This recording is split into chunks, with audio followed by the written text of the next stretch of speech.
санаи 24 январи соли 2023 дар ҷамоати деҳотӣ Чагами ноҳияи Шамсиддини Шоҳин ҳангоми истифодаи хӯроки қурутоб 48 нафар сокинони деҳаи мазкур заҳролуд гардиданд. дар натиҷаи андешидани тадбирҳои зарурӣ шаҳрвандон саривақт ба беморхона интиқол дода шуда ба хизматрасонии саривақтии тиббӣ фаро гирифта шуданд, ки аксарият бо беҳтар шудани вазъи саломатӣ аз беморхона ҷавоб дода шудаанд. ба иттилои масъулини соҳаи тандурустии ноҳия, вазъи саломатии шаҳрвандон дар ҳолати хуб қарор дошта, зери назорати ҷиддии табибон қарор доранд.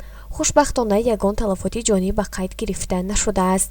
мақомоти иҷроияи ҳокимияти давлатии ноҳияи Шамсиддини Шоҳин аз шаҳрвандон хоҳиш менамояд, ки ба ҳар гуна овозаҳои беасос дода нашаванд ва аз сарчашмаҳои расмӣ истифода баранд. дар ин бора рӯзноманигор Ҷаҳонгиршоҳ Рустамшоҳ такя ба манобаи мақомоти иҷроияи Ҳизби демократии ноҳияи Шамсиддини Шоҳин хабар додааст.